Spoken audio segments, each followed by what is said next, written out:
आपल्या गेस्ट आहेत पल्लवी वाघ मॅडम, ज्या विस्ता इंडिया या मोठ्या मोठ्या OTT प्लॅटफॉर्मसाठी कंटेंट ॲक्विजिशन, ॲग्रिगेशन आणि लायसनिंग या क्षेत्रामध्ये काम करणाऱ्या विस्ता इंडियाशी असोसिएटेड आहेत. मी परेश गांधी सरांना विनंती करतो की त्यांनी मॅडमचा सत्कार करावा.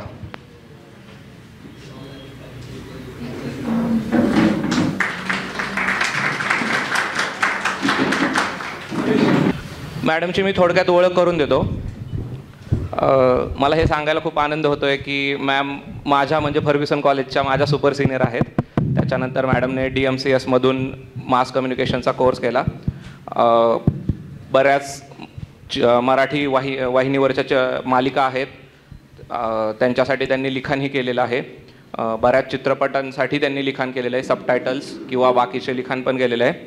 मॅडम बेसिल इंडिया या कंपनीसाठी काम करत होत्या, जिथे ही भारतामधली एखाद्या फिल्मसाठी, फिल्म फेस्टिवलसाठी आणि क्लबसाठी स्ट्रॅटर्जी बनवणारी पहिली कंपनी होती. त्या कंपनीसोबत ही मॅडमने काम केलेलं आहे. आता त्या विस्ता इंडिया या कंटेंट ॲक्विजिशनमध्ये काम करणाऱ्या कंपनीसाठी काम करत आहेत. विस्ता इंडियाच्याबद्दल थोडक्यात सांगायचं झालं तर आत्ता जेवढेही मोठे मोठे चित्रपट जे मेनस्ट्रीम बॉलिवूडचे, हॉलिवूडचे जे चित्रपट नेटफ्लिक्स, ॲमेझॉन किंवा त्यांच्या लेवलच्या ज्या मोठ्या OTTs आहेत, मेन प्लेयर्स आहेत, त्यांच्यासाठी जो काही कंटेंट ॲक्वायर केला जातो तो कंटेंट इंडियामधून ॲक्वायर करण्याचं सर्वात मोठं काम विस्ता इंडिया करते आणि त्या कंपनीसाठी मॅडम सध्या कार्यरत आहेत. मी आता मॅडमला विनंती करतो की त्यांनी आपलं लेक्चर सुरू करा. So basically content digital distribution हे सध्या आजकाल मागच्या 6-7 वर्षांमध्ये डिजिटल स्पेस इतकं जास्त एक्सपोजर मिळालेली गोष्ट आहे की साधारण लोकांना in terms of makers perspective and audiences perspective also multiple avenues have opened. So चित्रपट बघण्याचा एकच माध्यम आहे की आपण थिएटरमध्ये जाऊन मूवी बघावं, आता असं नाही आहे. आणि because digital space has opened up, content is like available at with easy access to everybody around. So इथे आय होप लोकांना कॉन्टेंट डिजिटल डिस्ट्रीब्युशन म्हणजे काय माहिती असेल, किंवा बेसिकली एखादा कॉन्टेंट जो आपण डिजिटल स्पेसमध्ये जेव्हा इन्व्हेट करतो, that is and when we find multiple distribution avenues, त्याला कॉन्टेंट डिजिटल डिस्ट्रीब्युशन आपण म्हणतो. जेव्हा तो OTT प्लॅटफॉर्म्सवरती जातो आणि जे इंटरनेट ॲक्सेस असलेल्या ह्या स्ट्रीम्समध्ये कॉन्टेंट स्ट्रीम होतो. Shaban, can you go to the next slide. आणि कॉन्टेंट लायसन्सिंग आणि ॲक्विजिशनमध्ये बेसिकली लोकांचं काम असतं. तर लायसन्सिंग ही एक वेगळी स्ट्रीम आहे आणि ॲक्विजिशन कम्प्लिटली वेगळी स्ट्रीम आहे. लायसन्सिंगमध्ये ओरिजिनल राईट होल्डर्सकडेच राहतात गोष्टींचे. तुम्ही फक्त तो कॉन्टेंट मॉनिटाईज करता कुठल्या तरी एका बायरसाठी किंवा प्लॅटफॉर्मसाठी with a specific term, maybe 5 years or 7 years and or 11 years depending on the platform, what terms they have come up to. And acquisition is something where you buy outright the content. You will buy it yourself आणि मग त्याच्यानंतर तुम्ही त्याचे मॉनिटायझेशनच्या पद्धती विचार करणार की हे मी कुठे विकू शकतो, मी सॅटेलाईटचं काय करू शकतो, मी डिजिटल राईट्सचं काय करू शकतो. सो हे बेसिकली 2 वेगळे स्ट्रीम्स आहेत, कॉन्टेंट एक्वायर करणं आणि कॉन्टेंट लायसन्स करणं. आणि आता बेसिकली टू अंडरस्टँड, जेव्हा आपण म्हणतो OTT space, VOD space, what exactly is VOD space? So VOD is where the content is available for users demand, की कुठल्याही स्ट्रीमिंग सर्व्हिसवरती युजरच्या ॲक्सेस असण्यासाठी जसा कॉन्टेंट अवेलेबल असतो, that is video on demand. And the major sector what everybody maybe needs to know की एखाद्या कॉन्टेंटचे multiple rights असतात. सो जेव्हा आपण एखादा सिनेमा विकतो डिजिटल स्पेसमध्ये, तर त्याला विविध राईट्सनुसार तुम्ही त्याला मॉनिटाईज करू शकता. सो त्याचे subscription video on demand rights असतात, transaction video on demand rights असतात आणि advertising video on demand rights असतात. सो बेसिकली सगळे मोठे मोठे प्लॅटफॉर्म्स जे आहेत, जसं की नेटफ्लिक्स असेल, ॲमेझॉन असेल, त्यांच्याकडे आपल्याला सबस्क्रिप्शन बेसिसवरती कॉन्टेंट बघावा लागतो. So when we say that subscription basis म्हणजे एक्झॅक्टली काय, आता सबस्क्रिप्शन बेसिस म्हणजे जेव्हा एखादा कॉन्टेंट बघायला तुम्हाला मंथली, वीकली किंवा इयरली पॅकेज फी ॲक्सेस देऊन जेव्हा कॉन्टेंट बघावा लागतो त्याला सबस्क्रिप्शन व्हिडिओ ऑन डिमांड म्हणतात. आणि transaction video on demand is where you have to transact to watch a particular content. तुम्ही काही इदर तो कॉन्टेंट बाय किंवा रेंट करू शकता स्पेसिफिक काळासाठी depending on what platform you have the access to. आणि advertising video on demand is ad based platform where जो content बघण्यासाठी तुम्हाला मध्ये मध्ये त्या प्लॅटफॉर्मनी ॲड्स टाकलेले असतात. As and when you scroll through the ads the revenues are generated through the ads that are streamed on that particular content. So basically हे 3 सेक्शन माहिती होणं खूप इम्पॉर्टंट असतं कारण ह्या तिन्ही स्ट्रीम्स वेगळ्या वेगळ्या मॉनिटाईज करता येतात. सो आता एखाद्या मोठ्या बायरकडे आपण गेलो तर बऱ्याच वेळा ते प्रेफर करतील की आम्ही आउटराईट ऑल डिजिटल राईट्स घेतो तुमचे. मग तुम्ही जेव्हा digital complete rights sell off करता कोणाला तर त्याचं पॅकेज वेगळं होऊ शकतं. काही ठिकाणी if the producer has enough knowledge की हे एवढे वेगळे वेगळे सेगमेंट्स आहेत माझ्या राईटचे आणि हे मी सेपरेटली प्रत्येक प्लॅटफॉर्मला मॉनिटाईज करू शकतो किंवा एखादा वेगळा बायरला विकू शकतो तर त्याचा साधारण जास्त उपयोग होऊ शकतो depending on what type of film you have. For example आता एखाद्याकडे RRR सारखा सिनेमा आहे जो आता सगळीकडे खूप डोक्यावर घेतला जातो आहे किंवा काय आहे. सो लँग्वेज डबिंग होतं कॉन्टेंटचं. सो एक लँग्वेज एका प्लॅटफॉर्मवरती आहे तर मी डब केलेलं व्हर्जन मी ते माझ्याजवळ ठेवते. Probably if I know my original language is streaming good and there is enough audience base for it I would secure that dubbed version with me and wait for an opportunity and go to another platform to sell it at a higher rate or rate whatever the platform is offering me. पण हे सगळं basically एखाद्या कॉन्टेंटवरती depend करतं की कॉन्टेंटमध्ये किती potential असू शकतं. आपण पुढचे जाऊ शकता. साधारण मी ह्या गोष्टी कवर केल्या. ओके. सो आता एक जेव्हा आपण कॉन्टेंट जसं मी म्हटलं की काय बेसिसवरती विकतो आता हे 3 मेन पिलर्स झाले SVOD, TVOD आणि AVOD किंवा FVOD जे फ्री राईट्स असतात. सो प्रत्येक कॉन्टेंटला तुम्ही मॉनिटाईज करण्याच्या एक तर लँग्वेज वाईजचे ऑप्शन्स असतात. जसं मी आत्ता म्हटलं की काय डब्ड व्हर्जन्स अवेलेबल आहेत, काय ओरिजिनल व्हर्जन आहे आणि त्या व्यतिरिक्त एक्सक्लुझिव्हिटी नॉन एक्सक्लुझिव्हिटीप्रमाणे पण आपण कॉन्टेंटला मॉनिटाईज करू शकतो. So when we say that a content is available exclusively मी नेटफ्लिक्सवरती जर कॉन्टेंट एखादं लायसन्स केलं आहे त्याचा अर्थ असा असतो की तो फक्त नेटफ्लिक्सवरतीच मला बघायला मिळणार, बाकी कुठल्या प्लॅटफॉर्म्सला मला ॲक्सेस नाही देता येणार. जेव्हा मी म्हणते की content is available non exclusively जर एखाद्याचे राईट्स नॉन एक्सक्लुझिव्ह आपण एक्सप्लॉईट केले म्हणजेच तो मी ॲमेझॉनला पण देऊ शकते, तो मी हॉटस्टारला पण देऊ शकते, तो मी झीला पण देऊ शकते. सो अगेन आणि third option is exclusivity with broadcasters app carve out. आता हे थर्ड ऑप्शन ॲक्च्युली खूप कमी लोकांना माहिती असतं. जेव्हा आपण सॅटेलाईट डील वगैरे करायला जातो एखाद्या ब्रॉडकास्टरसोबत, समजा मी झीकडे गेले की मला ही फिल्म तुम्हाला प्रेझेंट करायची आहे, झीबरोबर मी सॅटेलाईटची डील करायला जाते आहे, पण झीचा स्वतःचा डिजिटल प्लॅटफॉर्म आहे ZEE5 नावाचा.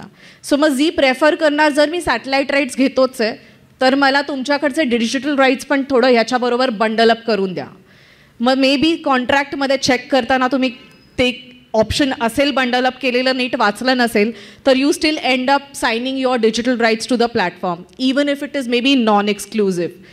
मग अशा केसमध्ये जर तुम्हाला उद्या नेटफ्लिक्स किंवा ॲमेझॉन असं कोणाला अप्रोच करायचं असेल तर you need to maybe cross check your previous contracts if you have signed a satellite deal with anybody. कारण जर हे ब्रॉडकास्टर्स ॲप असं चूज केलं तुम्ही तर मग नेटफ्लिक्सला पिच करताना तुम्ही असंच सांगू शकता की कॉन्टेंट एक्सक्लुझिव्हली पिच करायचं आहे but we need a carve out. Carve out म्हणजे ह्या स्पेसिफिक गोष्टी आम्हाला कटआउट करून द्या आणि माझं एक कटआउट हवं आहे मला एका स्ट्रीमिंग प्लॅटफॉर्मसाठी दॅट इज ZEE5 कारण माझं सॅटेलाईट लाईट्स मी त्यांना विकले आहेत. So this is another way that you कुड मॉनिटाईज. कुठल्याही पद्धतीने जेव्हा आपण एखादं कॉन्ट्रॅक्ट बघतो किंवा एखादा फिल्मशी डील करतो of course having legal measures of that film is a very very very important thing. साधारण लोक जितक्या उत्साहाने क्रिएटिव्ह स्पेसमध्ये प्री प्रोडक्शनमध्ये काम करतात, मला वाटतं we should have more and more avenues for educating people how to sell a film first, because it is a very big investment that goes into making a film and it is effort of 150-200 people that is associated. हे फक्त रिजनलचा झाला, बाकी large स्केलला film करतो तो 500-700 लोकांचा crew असतो. So जेव्हा एवढी मोठी इन्व्हेस्टमेंट केली जाते त्याचा अगदी आपण पुढचा उपयोग कसा केला जाऊ शकतो सेल्स पर्स्पेक्टिव्हनी, आपल्या इथे खूप हे एज्युकेट करण्याची जास्त गरज आहे खरं तर लोकांना. बिकॉज प्रत्येकाचं स्वप्न असतं की माझ्याकडे स्टोरी खूप छान आहे, ते नक्की छान होणार आहे, मी चांगलं करू शकतो. So unless you hook a producer and find a financer to who invest some money into it, एखाद्या प्रोड्युसरसाठी ते एक प्युअर बिझनेस मॉडेल असतं की मी हे इन्व्हेस्ट करतो आहे तर ऑफकोर्स मला यातनं रिटर्न्स एक्सपेक्टेड असतात. But the passion that we pour into making a film needs to know a reality check की हे मी आत्ता ह्यात सगळ्यात एवढी मेहनत इन्व्हेस्ट करतो आहे, ह्यातनं मी नंतर गेन पैसे कसे मिळवू शकतो. काही केसेसमध्ये maybe just money is not the thing, you need to make the film out open for the audiences, की कमीत कमी तो सिनेमा लोकांना जास्तीत जास्त बघायला मिळाला पाहिजे. किंवा खूपदा फिल्म होते, बरीही झालेली असते, but you just don't have any distributors आणि ती कुठेतरी डब्यात बंद होऊन गेलेली असते. म्हणजे असे मी पण अशा सिनेमांवर काम केलेलं आहे की ज्या मी छान नोन ॲक्टर्स सगळं छान आहे, बेस्ट आहे, पण फिल्म कधी रिलीजच झाली नाही आहे. मग त्यात लोकांचे राईट्सचे इश्यू असतात, तुम्ही काय कॉन्ट्रॅक्ट काय स्टेजला साईन करतात याच्या भरपूर गोष्टी येतात. सो हा एक रियालिटी चेक घेणं खूप इम्पॉर्टंट असतं. So when you are finally done with a film, having a firm legal team who needs to know how to handle your rights is very very very important.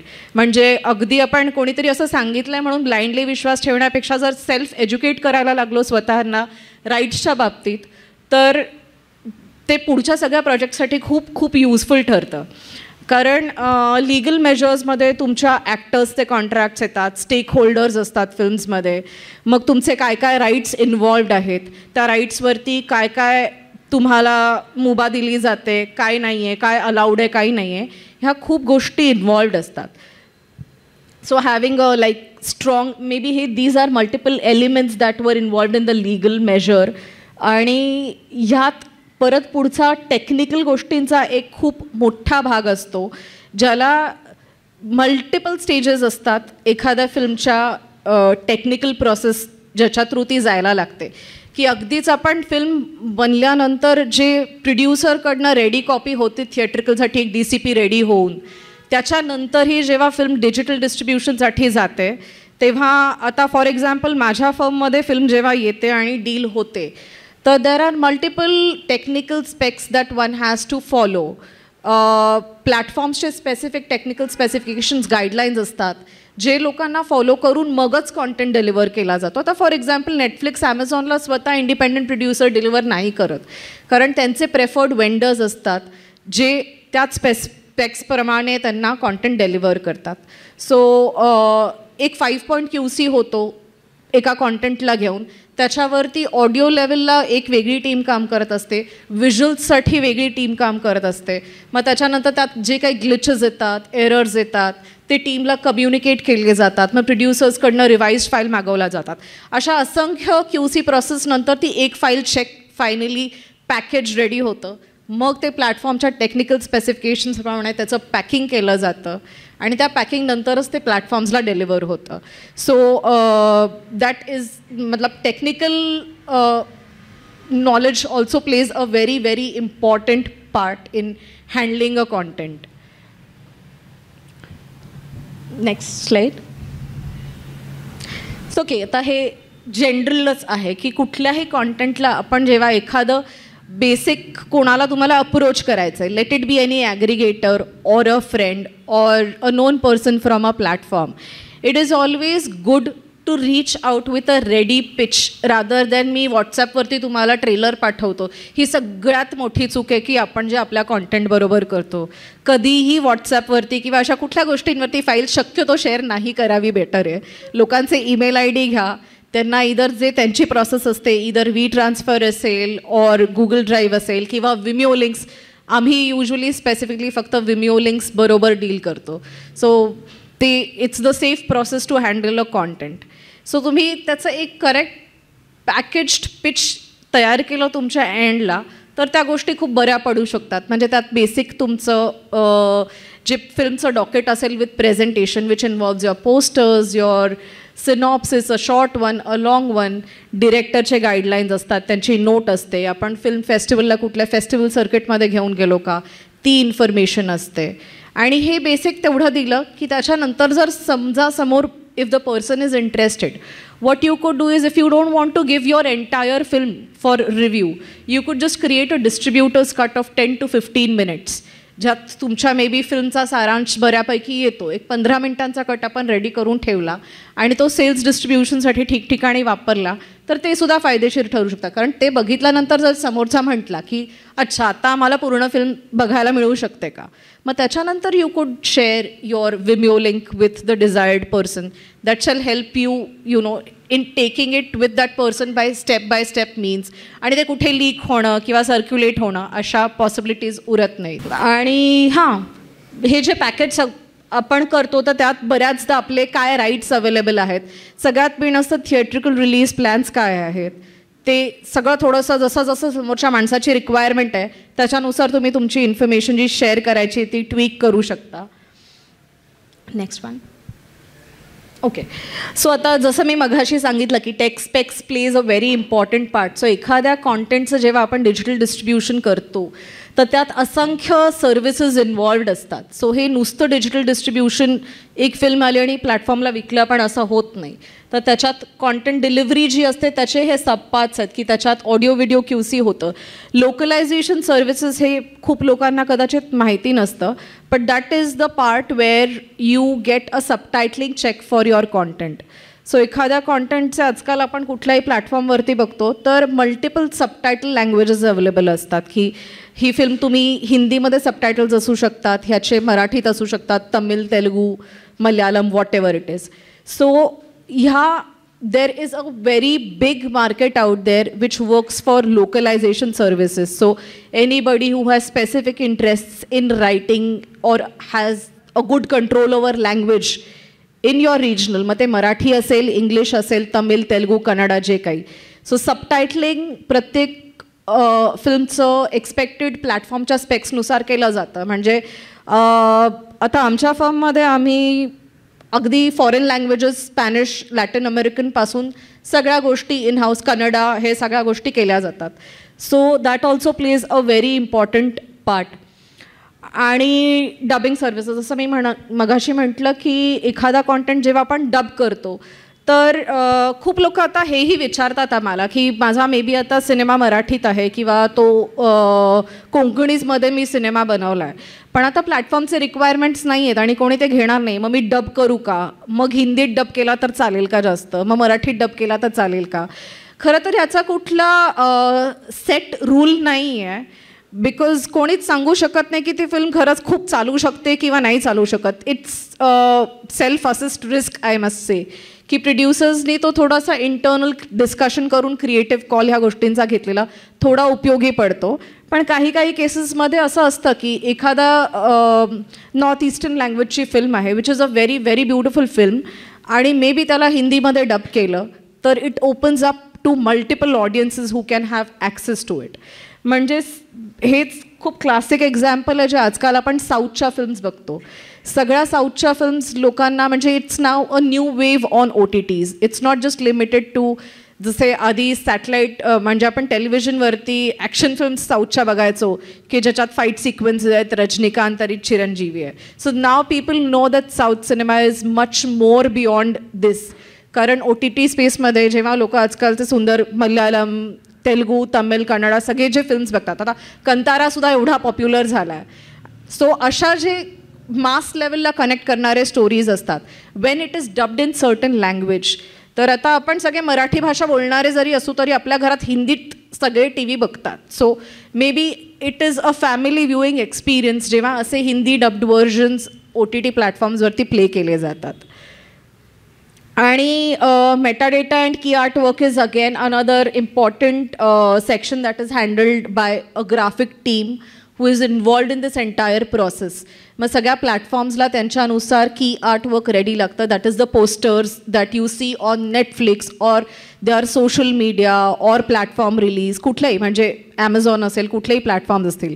So त्याच्यामागे त्यांचे हे graphic डिझायनरची team असते जी ह्या सगळ्या स्पेक्सप्रमाणे तो metadata गोळा करते आणि की आर्टवर्क रेडी करते. Talking about content consumption, so as I said, post lockdown लोकांना कधी इतकं OTT स्पेस माहिती नव्हती. May be just the youngsters वर अवेअर की नेटफ्लिक्स आहे, ॲमेझॉन आहे. पण आता प्रत्येकाच्या घरी इथं तो स्मार्ट टी व्ही असतो किंवा फॅमिलीजसुद्धा काही ना काही लेवलला OTTशी कनेक्टेड आहेत. आणि आता माझ्या घरी बाकी काही नाही बघितलं तरी माझी आई तिचं सिरियल टायमिंग मिस झाल्यावरती हॉटस्टारवरती जाऊन तिचे ते काही सिरियल्स जे असतात ते at your ease, at your convenience लोक बघू शकतात. So with the recent reports probably consider आपण असं केलं गेलं तर मॅक्सिमम इंट्रुडेड लोकांमध्ये आजकालच्या जी एक गोष्ट आहे ती आहे social media. So on an average a person spends minimum 6 to 7 hours on social media, knowingly unknowingly. Because आपण सहज ओपन केलं आणि आपण इंस्टाग्रामवरच आहोत, आपण ट्विटरवरच आहोत, असा खूप अननोईंगली टाईम स्पेंड केला जातो. And the second largest consumption that has intruded into people's life is the OTT space now. On an average लोक मिनिमम 70 मिनटं तरी दिवसातली काही ना काही बघून, जे विविड वॉचर्स असतात ते जनरली घालवतातच सोशल मीडियावरती.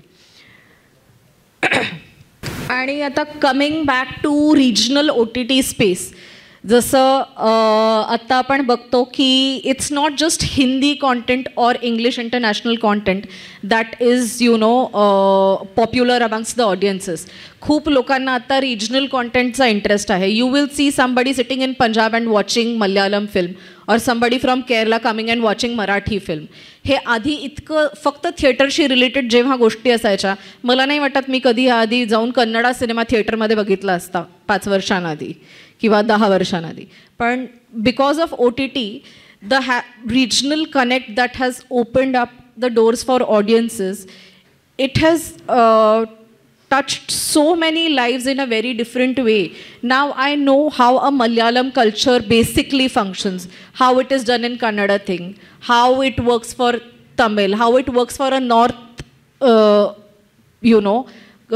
कॉन्टिनेंट, की तिथे लोक कसे काय कॉन्टेंट बनवतात, त्यांचं कसं आहे. म्हणजे फक्त मिर्झापूर पुरत्या लिमिटेड गोष्टी नसतात. Mirzapur comes with an essence of how a north content or the surrounding is. With this popularity of audiences having this consumption for regional content, now the makers have become very smart and everybody has started picking up their regional language and launching a launching a OTT platform for the same. So जसं आपण बघितलं तर आता मराठीत planet Marathi launch झालेला आहे. त्यांना I think 2 वर्ष होऊन गेलेली आहेत. मग तसं तेलुगूमध्ये आहा आहे, गुजरातीमध्ये ओहो आणि पिटारा, चौपाल, पंजाबी, म्हणजे साऊथमध्ये पण लाईक नी स्ट्रीम, मल्याळम, मनोरमा मॅक्स, हे सगळे मल्याळमसाठीचे कॉन्टेंट OTT प्लॅटफॉर्म्स आहेत. So these small scale platforms, त्यांचं कदाचित आता पॅकेजिंगही असं असतं की maybe not everybody is able to afford a Netflix subscription, but still wants to watch very good Malayalam content or regional Marathi content, ज्यांचे खरं तर तसे नॉमिनल सबस्क्रिप्शन प्राइजेस असतात. And everybody you can choose, it's like a platter, त्यात तुम्हाला काय पाहिजे आणि तुम्ही कसं बघू शकता, rather than maybe going to a big premium network and getting lost. 40-50 मिनटं आपण फक्त ह्यात मी काय बघू शकतो हे स्क्रोल करण्यात जेव्हा घालवतो, तेव्हा कदाकधी असे regional platforms are very useful for one to cater to their needs. आणि बऱ्यापैकी साऊथचं कन्झम्पशन लाईक मल्याळम फिल्म्स असतील, मिडल ईस्टमध्ये असेल, सिंगापूर मलेशियामध्ये असेल, there is a lot of content consumption that happens for regional content outside India. So maybe when it comes to monetizing your content, not only India is the limited market, one can think of overseas market because तुमच्याकडनं बऱ्याच वेळा असं होतं की माझी film ready आहे आणि लोकांना असतं की मला ही विकायची आहे, पैसे बाहेर काढायचं, तर I am ready to sell it outright. मग आउटराईट कदाचित तुमच्याकडनं एखाद्या बायरनी आउटराईट घेतलं आहे film, then there are multiple avenues that the person might monetize the content. ते इंडियामध्ये मॉनिटाईज करतात, ओव्हरसीज राईट वेगळे एक्सप्लॉईट केले जातात. जसे आता इथल्या इथे आपल्याला एवढे प्लॅटफॉर्म्स दिसत आहेत, तसंच ओव्हरसीजमध्ये भरपूर मार्केट आहे for OTT, for satellite and other options. So तिथेही एक्सपोजर फिल्मचं मिळणं लाईक इज क्वाईट नोन. जसं की TVOD प्लॅटफॉर्म्स असतात, ॲपल TV, गुगल प्ले, जिथे तुम्ही ट्रान्झॅक्शन बेसिसवरती कॉन्टेंट बघू शकता. सो TVOD प्लॅटफॉर्म्समध्ये मला नाही वाटत अजूनही इंडियामध्ये ही मेंटॅलिटी लोकांचं असेल की मी I will pay ₹150 to watch this film.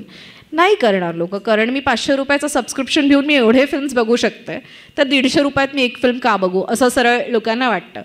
But there is active audience out there who has access to these platforms and they prefer watching content on it because they know की हे specific गोष्टच मला बघायची आहे आणि मला ही इथे मिळते आहे. Rather than getting lost into a pool of 5,000 films, I prefer going here and paying $150 and watching what I need to watch. So Apple TV, Google play अशासारख्या प्लॅटफॉर्म्सना ओव्हरसीजला भरपूर ऑडियन्स असतं जे प्रेफर करतात ट्रान्झॅक्ट करून तुमचं content बघायला. नेक्स्ट ओके, आता ही सगळ्यात इम्पॉर्टंट स्टेप आहे. Maybe when we say that one has to monetise a content. So कॉन्टेंटला तुम्ही खूप मेजर 3 सेक्शन्समध्ये डिवाईड करू शकता. One is your theatrical release, जिथे थिएट्रिकल रिलीजनंतर तुम्ही बॉक्स ऑफिस कलेक्शन होऊन तुमचं जे काही रिकव्हरी होणार, पैसे मिळणार प्रोड्युसरला त्यातून. Second window is your satellite window, जिथे ब्रॉडकास्ट राईट्स आपण एखाद्या चॅनलला विकतो, त्याच्या डीलमधनं तुम्हाला जी XYZ अमाऊंट मिळते ती असते. आणि third window is digital window, जिथे एखाद्या OTT प्लॅटफॉर्मला तुम्ही फिल्म विकता आणि त्या डीलमधनं तुम्हाला जे पैसे मिळायचे ते मिळणार असतात. आणि त्यानंतरचे मग ॲन्सिलरी राईट्स उरतात की एअरबॉर्न राईट्स आहेत, ट्रान्सपोर्ट राईट्स आहेत, जे इन फ्लाईटसाठी जातात किंवा असे कुठे कुठे जातात. सो आजकाल खूप वेळा लोकांना असं वाटतं की माझी film I want to bypass the theatrical stage, ही मी फक्त OTTसाठी बनवली आहे.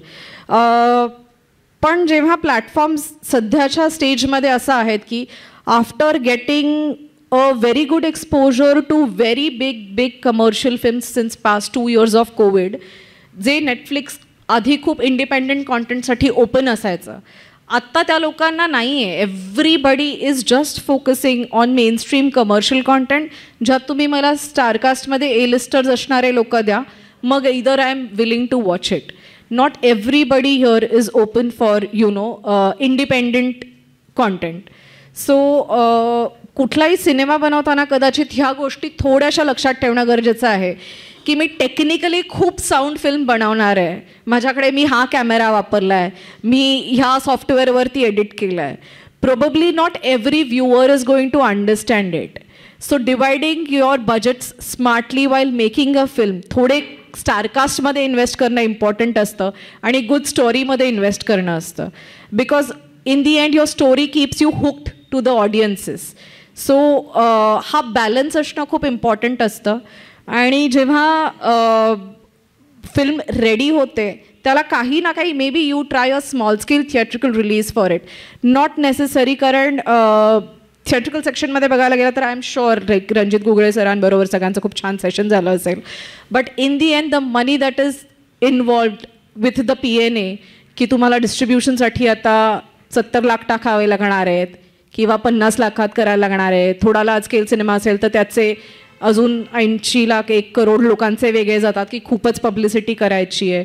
पण हे सगळं जेव्हा आपण इन्व्हेस्टमेंट केली जाते एखाद्या, भलेही तुमचा त्याच्यानंतर प्रेझेंटर कोणी वेगळा येईल, डिस्ट्रीब्युटर कोणी वेगळा येईल, but distributors also have first in last in first out policy. They would expect their returns first and then whatever is remaining हे प्रोड्युसरला जाणार आहे. सो हे अगदी लार्ज स्केलला तुम्हाला नाही झालं तरी एक बॅलन्स ठेवून maybe having releasing the film in 100 cinemas would be better, where you feel की आता समजा मराठी सिनेमा आहे, कुठे जास्त चालतो. जर मी अगदी वेस्टर्न सबर्ब्समध्ये माझा मराठी सिनेमा लावला तर तिथे तेवढं ऑडियन्स नाही जेवढं पार्ल्यात किंवा पुण्याच्या कोथरूडमध्ये माझे ऑडियन्स मराठी सिनेमा बघतील. So choosing your theatrical distribution partner wisely who would give you a good distribution plan, हेही तितकंच इम्पॉर्टंट असतं.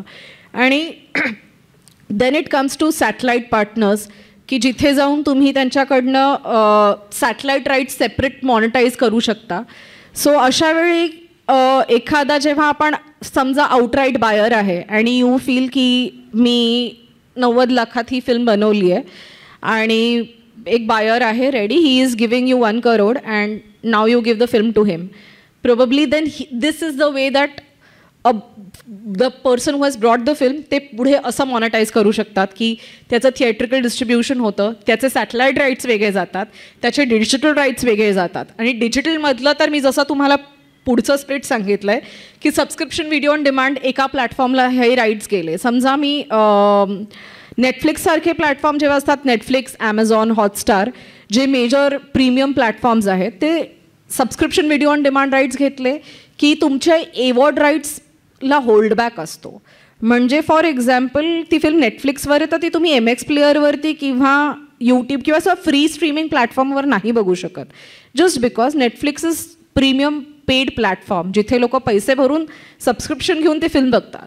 जर मग ती इझिली तुम्ही कुठल्या फ्री स्ट्रीमिंग प्लॅटफॉर्मवरती ठेवली तर त्याचं तितकं महत्त्व उरत नाही त्या प्लॅटफॉर्मवरती जाण्यासारखं.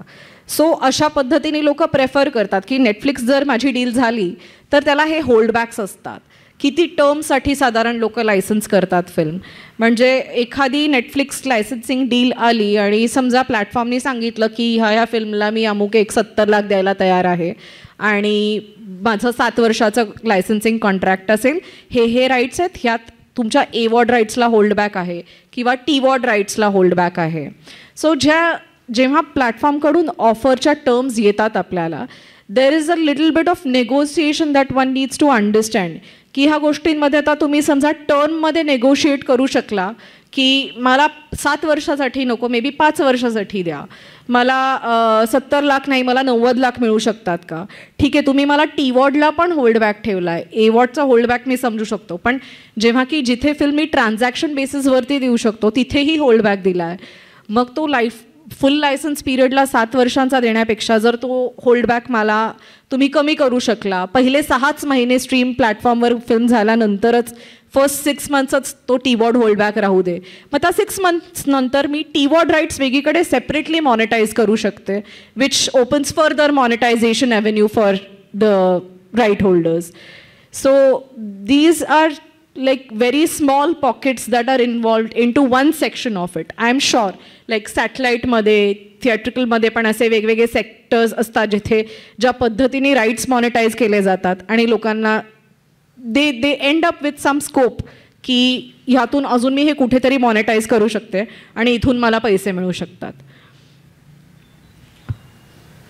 या आय थिंक आत्ता तरी एवढंच आहे. आणि ह्या पलीकडे maybe when I said की understanding the breakup of your content, that theatrical window is this, digital window is this and satellite window is this. खूप लोक जेव्हा म्हणतात की आम्हाला बायपास करायचं आहे थिएट्रिकल रिलीज आणि we directly want to go for a digital release, basically platform सध्या याला नाही म्हणतात. याचा एक सरळ हिशोब असतो. For them it is a business proposal. जर मी प्लॅटफॉर्म आहे आणि माझ्याकडे एखादी फिल्म आली आहे आणि producer has invested 1 CR, so what one would expect is की 1 CR प्लस वरती सरप्लस अमाऊंट जे काही आहे तर मला आय एम सेफ इनफ, मला तेवढी ऑफर आली तरी मला चालणार आहे. Cost of production and some surplus lakhs above it and I will be good, I will give you the rights. But not necessarily it works like this. Platform का म्हणतात की तुम्ही थिएट्रिकल रिलीज करा आणि मग या, बिकॉज ह्याचा सरळ हिशोब असतो. फिल्मला मॉनिटाईज करायचं हे डिफरंट विंडोज जेव्हा असतात तर प्लॅटफॉर्मला असं असतं की तुम्ही 1 करोड इन्व्हेस्ट केलेत, तुम्हाला 40-50 लाख थिएट्रिकलमधनं मिळू शकतात. तुम्हाला काही लोकांना सबसिडीचं ऑप्शन असतं. मग तुम्ही सॅटेलाईट डील केली तर त्यातनं तुम्हाला त्यातले 30% मिळू शकतात. सो डिजिटल रिलीजमधनं एक्सपेक्टेशन्स 30-40%चेच लोकांनी ठेवावेत.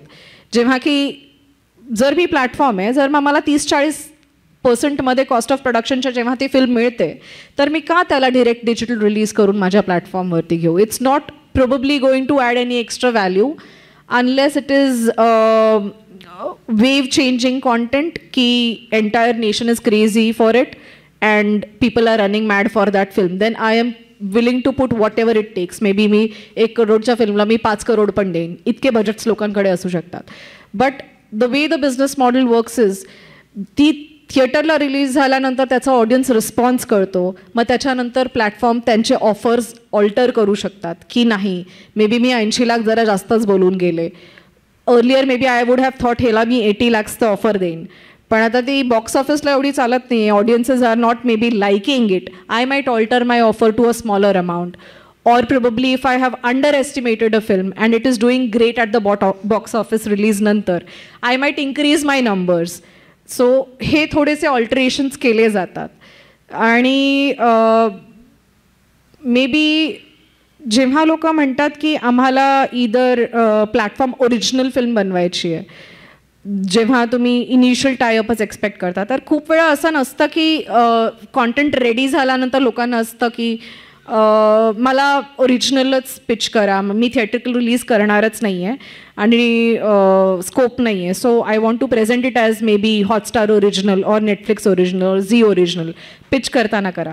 तर अगदी अशा डील्स होतच नाहीत अशा नाही आहेत, होतात, पण त्याचे खूप खूप स्लिम चान्सेस असतात की एखाद्या प्लॅटफॉर्मला तुम्ही रेडी कॉन्टेंट दिला आहे आणि त्यांना ते इतकं आवडलं आहे की त्यांना they are willing to buy all rights and present it as Netflix original or any other प्लॅटफॉर्मचं, म्हणजे असेल की झी ओरिजिनल.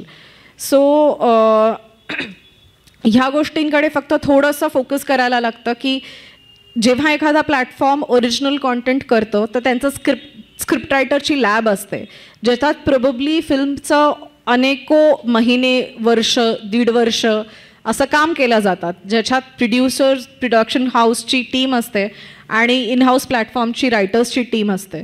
ते सगळे बसून ह्याच्यावरती पहिला ड्राफ्ट, दुसरा ड्राफ्ट, तिसरा ड्राफ्ट, आणि जर ते नाही झालं तर मे बी 6-8 महिने, 1 वर्षानंतर ते प्रोजेक्ट स्क्रॅप पण करतात. So that is how the process is. People either it picks it up maybe in few months, or there are projects ज्यात प्लॅटफॉर्मकडनं ओरिजिनल्स बनवायला 2-2, 3-3 वर्ष पण ते स्क्रिप्टवरती काम करतात, ते त्यांचे पुढचे पाईपलाईन्स रेडी असतात. सो आत्ता असं नाही आहे की मे बी आपण 2023मध्ये आहोत आणि नेटफ्लिक्सकडे आत्ताचा रेडी कॉन्टेंट आहे आणि आपण आत्ता फिल्म केली आहे, मी मार्चमध्ये रिलीज होणार आहे आणि मी नेटफ्लिक्सला देईन आणि नेटफ्लिक्समध्ये ती ऑगस्टमध्ये रिलीज होईल. तर असं युजली नाही होत. आधी काही वर्षांपूर्वी ते ओपन असायचं कारण प्लॅटफॉर्मकडे तेवढे ओपन स्लॉट्स असायचे. आत्ता जेव्हा मेजर कमर्शियल फिल्म्स डिरेक्ट प्लॅटफॉर्मवरती एवढ्या जातात तर they are also now open and they want to have their status with more mainstream commercial content. So अशा केसमध्ये जेव्हा आपण स्क्रिप्ट लेवलला कोणाला जायचं असेल तर there are different teams that you have to apply. ह्या प्लॅटफॉर्म्सच्या आपण वेबसाईट्सवरती जाऊन सर्च करू शकतो. त्यांचे ऑफिशियल वेंडर्स असतात ज्यांच्याबरोबर, किंवा ॲग्रिगेटर्स असतात ज्यांच्याबरोबरच ते काम करतात. मग इथं ते स्क्रिप्ट पिचिंग किंवा कॉन्टेंट पिचिंग या ॲग्रिगेटर्स थ्रू ऑफिशियली केलं जातं. And that is how the entire process works. I think मी आता खूप वेळ बोलली आहे. थँक्यू. कोणाला मॅम, इकडे इकडे इकडे. Okay. Can you shed some light on the condition of Marathi cinema through the lens of OTT business? I mean, ज्यावेळेस आपण हे म्हणतो की regional industries booming on OTTs, we are specifically talking about south cinema, की सगळ्यात जास्त जर कुणाला बेनिफिट झाला असेल तर मल्याळी, तमिळ, तेलुगू, कन्नडा. पण त्या कम्पॅरेटिव्ह ॲनालिसिसमध्ये मराठी इंडस्ट्री अशी काही चांगली परफॉर्म करताना दिसत नाही आहे. नेटफ्लिक्स ओरिजिनल्समध्ये आय गेस 2 किंवा 3 फिल्म असतील मराठीच्या, ते सोडून बाकी काही नाही आहे. आणि बरेच प्रोड्युसर्स आहेत त्यांची ही कंप्लेंट असते की मराठीला आयदर ते बाय करत नाही आहेत, शेअरिंगवर घेतात, घेतले तरी जे रेट्स भेटतात पर आवरचे ते साऊथ फिल्म्सच्या तुलनेने खूप कमी असतात. तर व्हाय दॅट इज हॅपनिंग, आणि पूर्णपणे काय वाटतं तुम्हाला? ह्यात थोडासा डिफरन्स असा आहे की डिरेक्ट कम्पॅरिझन खरं तर नाही करावं मराठी इंडस्ट्रीचं आणि साऊथ इंडस्ट्रीचं, because everybody is regional. But genuinely speaking south इंडस्ट्रीचा जो सिनेमावरचा होल्ड आहे तेवढा मराठीचा नाही आहे. इथे किती बसलेले लोक असतील जे थिएटर्समध्ये खरंच जाऊन तिकीट देऊन पिक्चर बघतात. But when it comes to south industry, even a blue collared worker goes to a theatre, कारण तिथे अफोर्डेबिलिटी असते. मे बी 15-20 रुपये 25 रुपयाचं तिकीट पण असतं, पण त्यांच्या it's probably in their blood that they prefer going to cinema halls and watching a film. That's how the business has survived. आणि खूप इझिली मॅक्सिमम लोक सिनेमाशी साऊथमध्ये असोसिएटेड असतात. त्यांच्या घरातूनच खूप आधी वर्षांपासून लोकांचे आजोबा कुठेतरी टेक्निकल एडिटर होते, कॅमेरा पर्सन होते, साऊंड पर्सन होते, कोणाच्या तरी घरी कोणी डिरेक्टर होतं. So film culture is wide spread down south. That is the reason when we say south cinema it comes back as a strong contender. तसा मराठी नाही असं नाही आहे. म्हणजे अगदी दादासाहेब फाळकेंपासून जर सुरुवात झाली आहे तर मराठी सिनेमा स्ट्रॉंग आहे, पण त्याचं सर्वायवल तेवढं नाही आहे आणि मार्केट तेवढं नाही आहे. अगदीच झिम्मा वगैरे असे थोडेसे मूवीज सोडले तर जास्त मूवीज कोणी थिएटरमध्ये जाऊन बघत नाही. आणि मग then it also comes to this section when we make content, how much is it that we go to a theatre and buy a ticket and watch a content. म्हणजे आपल्याकडे असं होतं खूप वेळा की अरे हे 2 फिल्म्स लागलेत तर लोक प्रेफर करतात नाही मे बी मी जाऊन आधी अक्षय कुमारची फिल्म बघतो, लागली आहे तर बघू मी नंतर बघतो, स्वप्नील जोशीची फिल्म नंतर बघेन, OTTवरती येईलच ॲमेझॉनना, पण मी आधी सलमान खानची फिल्म जाऊन बघतो. So this is the general tendency of the audiences or youngsters की ज्यात खूप ग्रेट थिएट्रिकल एक्सपोजर मिळत नाही. आणि जेव्हा आपण त्याला OTTशी कम्पेअर करतो तर नेटफ्लिक्सवरती it is an international platform. When they touched based India त्यांचा कॉन्सेप्टच या गोष्टींचा खूप वेगळा होता. आणि 2016, 17, 18 ह्या दरम्यान त्यांनी बऱ्यापैकी खूप इंडिपेंडंट फिल्म्स लायसन्स केले. म्हणजे जे आम्हाला आत्ता असं वाटतं की हे तेव्हा का केले असतील, ती डील का साईन केली असेल कोणी, तो मूवी एवढा चांगलाही नव्हता. किंवा खूप वेळा आम्हाला लोक म्हणतात की आमची मूवी तर इतकी छान आहे, मी खूप बकवास फिल्म्स पण ह्या प्लॅटफॉर्मवरती बघितलेत. तर ह्यात खूप वेळा अशा डील्स असतात ज्या बिझनेस रिलेशन्समध्ये केल्या जातात. मे बी पॅकेज डील केली जाते की मला एका ॲक्टरची फिल्म पाहिजे माझ्याकडे. समजा आता उद्या मला स्वप्नील जोशीची एखादी फिल्म हवी आहे आणि पण त्या प्रोड्युसरचे काही कंडिशन्स आहेत and it is doing great in theatres, लोकांना वेळ लागला त्या फिल्मचा आणि खूप मोठी फिल्म आहे. पण मग त्याबरोबर माझ्याकडे एक असं आलं की नाही, आमच्याकडे एक अजून एखादी स्मॉल स्टोरी आहे, इंडिपेंडंट फिल्म आहे मराठी केलेली, ती तुम्ही घ्याल का? तर जर ती हवी असेल तर तो बिझनेस म्हणजे त्या मोमेंटला जो पर्सन असतो त्याच्यावर स्पेसिफिकली डिपेंड करतं की पॅकेज डीलमध्ये ते दोन्ही फिल्म्स घेऊन टाकतात किंवा अशा बऱ्याच ठिकाणी 5 फिल्म्स 15 फिल्म्सचं कॉन्ट्रॅक्ट साईन केलं जातं. When it is ready and at times when it is not even ready they sign a bulk deal with maybe for example आता उद्या समजा नेटफ्लिक्सनी एरॉसशी डील साईन केली 15 फिल्म्सची, मग it is up to Eros how they are going to make those 15 films, what is the content, काय काय languages involved आहेत. आणि जेव्हा साऊथचं तुम्ही नंबर्स जर कम्पेअर करता तर साऊथचे फिल्म्स पण त्या स्केलचे असतात. म्हणजे the popularity which Rajinikanth film or a Vijay Sethupathi film और you know Mammootty's film is going to get, it is certainly not what Ankush Chaudhari film is going to get in Maharashtra. लोक तेवढं असं डोक्यावर घेऊन वेडे होणार आहेत का? नाही. तिथे अभिषेक केला जातो, म्हणजे हार घातले जातात. That is the culture that is followed and the big numbers, big investments. म्हणजे त्यांच्याकडे सिनेमा पण तसे 30 करोड 40 करोडचे केले जातात, 50 करोडचे. मराठीमध्ये इनिशियल लेवलला खूप कोणी फायनान्शियल इन्व्हेस्टमेंट एवढी करत नाही. सो त्याचं रिव्हर्स कॅल्क्युलेशन करून लोक युजली ऑफर्स देतात. आणि दॅट इज ट्रू की OTT प्लॅटफॉर्म्सवरती आत्ता खूप मराठी सिनेमा दिसत नाही आहे, कारण genuinely speaking Netflix is not buying Marathi content since past 2 years. कारण मी स्वतः लायसन्स करते, मला लोकांना खूप वेळा सांगावं लागतं, अरे नाही, मी 2 वर्षापूर्वी जरी ते उत्तर दिलं असेल तरी आजही कदाचित ते तसंच राहतं की नाही, आत्ता may be they are still not open. कारण ह्या पूर्ण 2 वर्षाच्या काळात आय थिंक 1 किंवा 2 फिल्म्स त्यांनी घेतल्या असतील, again which were a part of business relationship, maybe, I don't know what would be the reason, पण दे आर नॉट ओपन. त्यांचे सेट क्रायटेरियाज असतात की for example our current programming strategy involves looking at main stream films in Hindi language and for just Tamil at this point of time. मग त्या मोमेंटला मी खूप छान Kannada cinema घेऊन गेले जो पॉप्युलर आहे वगैरे, तरी प्लॅटफॉर्मला असतं की आमचे programming strategies are not open for Kannada cinema at this point of time, आम्ही नाही घेऊ शकत. सो प्रत्येक प्लॅटफॉर्म त्यांच्या प्रोग्रामिंग स्ट्रॅटेजीनुसार चालतात आणि that is how they prefer to pick up content. आणि जरी आता ते नेटफ्लिक्स असेल, समजा आपण म्हणतो की अरे साऊथ घेतात, साऊथ कॉन्टेंट घेतात, त्यांची स्लेट इज बुक्ड टिल 24-25. त्या स्लेट्स आर लॉक्ड. सो हे नंतर सिनेमे येऊन जे आपण घेतो हे फिलर्स म्हणून घेतले जातात.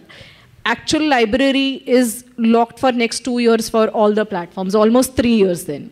सो मे बी आता ते असेल की 2025मध्ये मी काय रिलीज करणार आहे त्याची टीम आत्ता बसून काम करते, असं रिव्हर्स कॅल्क्युलेशन चालतं.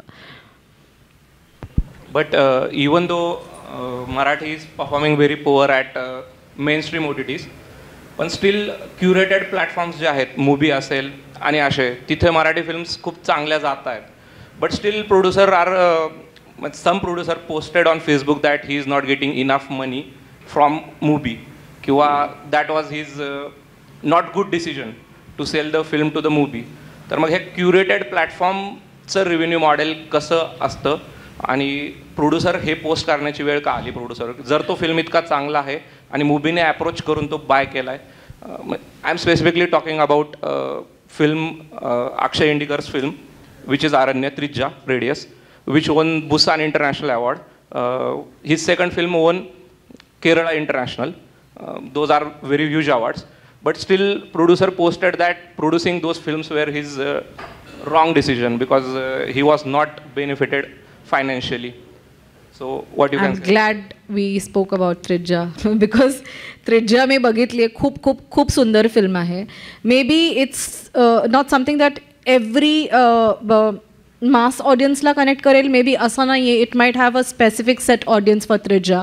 And I had dealt with a film. आम्ही नेटफ्लिक्सला पिच केली होती ती, पण तेव्हा नेटफ्लिक्सनी इट पास केलं होतं. Maybe it did not fit the programming back then. Talking about MUBI हे खूप पॉप्युलर इंटरनॅशनल प्लॅटफॉर्म आहे जिथे basically the first one where you would get to watch world cinema. प्रत्येक लँग्वेजच्या, let it be Spanish, let it be French, let it be Marathi, कुठली Assamese film or a Tulu film also for that matter, जिथे खूप festival सर्किटमध्ये जे जास्त popular content असतं. म्हणजे तुम्ही बुसानला गेला, पिफ बघितलं, Mumbai international, Kerala international film festival, ह्या सगळ्या फेस्टिवल्समध्ये खूप छान सिनेमा आपण बघायला मिळतो. पण अगेन ज्या फिल्म्स युजली आपल्याला फेस्टिवल मार्केटमध्ये दिसतात, देर is a thin line between, may be ते थोडेसे इंडिपेंडंट सिनेमाकडे जाणाऱ्या फिल्म्स असतात, त्यांना तेवढं कमर्शियल मार्केट नसतं. So movie is a platform which has open doors for such films, and it is now available for audiences to watch it. So not everybody has to wait for a festival to watch such good content. And it's not just his film. That is how movies programming is. This is how they function. The license fee that they provide is very, very, very low number. You can never think of recovering your money by putting it there. It's just that it's maybe a prestige that your film is on Mubi, which is a very known international platform. कारण त्यांचे Mubi हा प्लॅटफॉर्मच नाही आहे जिथे तुम्ही monetise करण्यासाठी finance wise expect करू शकता. ते पैसेच कमी देतात त्यांच्याकडे. म्हणजे this is how he pays, they pay for like every other film. त्यामुळे आय एम शुअर जर डिरेक्टर डिसअपॉइंटेड असेल तर before entering the platform contract he was aware की काय लायसन्स फी आपल्याला मिळते आहे. आपण Q&A घेऊ एकदा ऑडियन्ससोबत आता. मॅडम, प्रेझेंटर आपलं झीचं जर आपण उदाहरण धरलं तर ते डिजिटल त्यांचा प्लॅटफॉर्मच झी 5 आहे. तर बाकीचे मॅक्स प्लेअर, ॲमेझॉन, नेटफ्लिक्स, मग ह्यांचं कोणत्या प्रेझेंटरशी असं काय संलग्न आहे का? मग जर नसेल तर मग ह्यांचे ऑफिशियली माणसं कोण आहेत, ऑफिस भारतामध्ये कुठे आहेत ते? ओके, अच्छा, just a very big disclosure इथे. आता मी असे कुठले ईमेल आय डीज किंवा काही देऊ शकत नाही आहे. आणि coming back to your question, की जसं तुम्ही म्हणता MX प्लेअर आहे, झी आहे, हॉटस्टार आहे, असे जे प्लॅटफॉर्म्स आहेत यांना आम्ही कसं अप्रोच करू शकतो वगैरे वगैरे. So the best way is checking out the platforms online, doing a market research of which are the aggregators involved for a particular platform, or the second option is reaching out to the team members on LinkedIn. LinkedIn हे एक social मतलब professional झोनमध्ये social app आहे जिथे तुम्ही लोकांना reach out करू शकता. सो खूप वेळा हेल्पफुल ठरतं LinkedIn. आणि दॅट इज हाव, म्हणजे तुम्हाला जर आता माहिती आहे अमुक अमुक ही व्यक्ती आहे, हे इथे डील करतात, हे ह्या प्लॅटफॉर्मसाठी डील करतात, हे तुम्ही अप्रोच केलं. Maybe if you want to try out a different way आणि तुम्हाला स्वतःला एक्सप्लोअर करायचं की ह्या प्लॅटफॉर्मला मी डिरेक्ट कसा रीच आउट करू शकतो, that is other medium that you could check people out on LinkedIn. Try researching about the company, त्यांच्या वेबसाईटवरती काय काय ऑप्शन्स दिले आहेत, कोणी ऑफिशियल वेंडर ॲग्रिगेटर्स लिहिलेत का, नसतील लिहिले तर मग who are the team members involved, then you know it's a research process that one has to do. Madam, आता तुम्ही जे पॅकेजबद्दल बोललात, सो आम्ही ज्यावेळी थिएट्रिकल रिलीजला काही देतो त्यावेळी DCP हा फॉर्मॅट असतो. तसं डिजिटल आणि TV साठी काही फॉर्मॅट्स आहेत का, की स्पेसिफिक फॉर्मॅट की तेच पाहिजेत? प्रत्येक प्लॅटफॉर्मचे स्पेसिफिकेशन्स वेगळे असतात. म्हणजे आता मी एक स्पेसिफिक फॉर्मॅट असं नाही सांगू शकत. युजली ॲपल ProRes 422 HQ वाली फाईल जी असते ती लोकांना प्लॅटफॉर्म्सला लागते, जी नॉर्मल फाईल असते. आणि त्यात भरपूर फॉर्मॅट्स असतात. मग कोणाला स्टिरिओचे किती ऑडिओ लेवल्स हवेत, कसं आउट हवं आहे, ते साऊंड स्पेसिफिकेशन्स असतात, फाईल स्पेसिफिकेशन्स असतात, पोस्टर आर्टवर्कचे स्पेसिफिकेशन्स असतात. आणि युजली ज्या कुठल्या प्लॅटफॉर्मशी तुम्ही डील करताय त्यांचे सेट गाईडलाईन्स असतात. मे बी नेटफ्लिक्सचेच टेक्निकल स्पेक्स थोडेसे वेगळे असणार ॲमेझॉनपेक्षा, ॲमेझॉनचे थोडेसे वेगळे असणार हॉटस्टारपेक्षा. सो तशा स्पेसिफिकेशन्सनुसार तुम्हाला तुमच्या टेक्निकल टीमकडून त्या फाईल्स रेडी कराव्या लागतात. हाय, गुड आफ्टरनून मॅम. जसं तुम्ही आत्ता म्हणाल की तुम्ही ॲक्वायर करता कंटेंट, सो तो ॲक्वायर केल्यावर काही स्ट्रॅटेजीज पण अशा असतात का की नॉट जस्ट इंडिया पण बाहेर ही फिल्म स्पॅनिशमध्ये जाऊ शकते का? असा काही कंटेंट आहे जो ग्लोबली लोकांना बघायला आवडेल, सो तसं तुम्ही स्ट्रॅटेजी करता आणि तसा ॲप्रोच बाहेर पण करता का एक कंपनी फर्म म्हणून? आणि दुसरं की जेव्हा प्लॅटफॉर्मवरती कुठला पण कंटेंट येतो, सो प्लॅटफॉर्म त्यामध्ये काही स्वतःची एडिट करतो की म्हणजे डिलिव्हर केली आहे प्रोड्युसर किंवा डिरेक्टरनी म्हणून एक फिल्म केली आहे डिलिव्हर, सो ते त्यांच्या मर्जीने पण कधी कधी काही कट्स करतात, कुठला सीन काढला किंवा कुठला डायलॉग काढला. So how does that work? Coming to the first part, जिथे you have asked me about monetising it separately. आता बेसिकली कंपनी वाईज मी एक्वायर करण्याच्या बाबतीत जास्त नाही बोलणार. फॉर XYZ कोणी एक्वायर केलं आहे उद्या कॉन्टेंट, आता if we acquire a Spanish film tomorrow, obviously जर मी इथे स्पॅनिश खूप बघणारा ऑडियन्स नसेल, I would look at dubbing it into English second dubbing it into Hindi, आणि मग काय राईट्स आपण अक्वायर केलेत त्याच्यानुसार मी त्याला मॉनिटाईज करणार. फॉर एक्झाम्पल, जर मी TVOD राईट्स घेतले असतील फक्त, तर मी हा कॉन्टेंट डब करेन आणि मी Apple TV, Google play, Amazon TVOD असे TVOD ऑपॉर्च्युनिटी शोधेन जिथे एक्सप्लॉईट करू शकते. त्या व्यतिरिक्त जर सगळेच राईट्स घेतले, ऑल डिजिटल राईट्स घेतले फॉर सार्क टेरिटरी स्पेसिफिकली, तर मी नेटफ्लिक्स, ॲमेझॉन सारख्या प्लॅटफॉर्म्सला अप्रोच करेन की एखादा खूप सिनेमा पॉप्युलर झाला आहे, स्पॅनिश फिल्म आहे, it's the internal creative decision की तुम्हाला असं वाटतं आहे की मला I want to take it a chance to dub it in English and then present it to Hotstar or then present it to Netflix, तर I take that chance and then go about it. मग जर प्लॅटफॉर्मला आवडली तर ते licence करतात, पण नाही आवडली तर again it is my risk. But there are multiple avenues that you can look at. मग तसंच सिमिलर पद्धतीने ओव्हरसीज करू शकता.